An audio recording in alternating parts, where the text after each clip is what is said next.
So we have Tutu, a man's name. However, all of the medical reports suggest that this is a ptolemaic woman of the Fayum. The scribes putting together Tutu's cartonnage could clearly indicate a woman's name if they so chose, and they didn't do it for any of the words referring to Tutu. Tutu the god is a striding sphinx.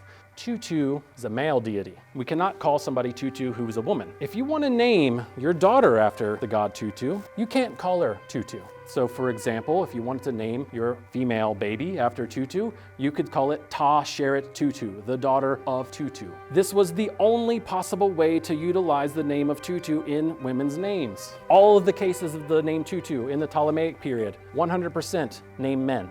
So the inscriptions on Tutu's cartonnage were made for a man. Osiris Tutu, justified son of Pa-Merwer. Everywhere that you see in the inscription, Osiris is mentioned 4 times, 5 times. Twice, it's in the name of the god. Osiris is a male god through and through all the time. In the report, all of those names were given little woman determinatives at the end to sort of try to make it fit a woman, but these are impossible combinations for ancient Egyptians.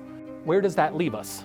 Well, option number 1 is that we have a misidentified mummy. So the reports say the bony pelvic features are most consistent with a female. So one option is that we have an anomalous male mummy that happens to have a female-looking pelvis. Another option, however, is that this cartonnage is not with the right mummy. That certainly happens, and it happens a lot with coffins, it happens a lot with sarcophagi. It doesn't happen as much as far as we can tell with a lot of the cartonnage mummy masks because often you damage them heavily trying to remove them. In the report it says the mask and collar torso plaque are of very high quality, are probably in situ, meaning they're probably found where they were put.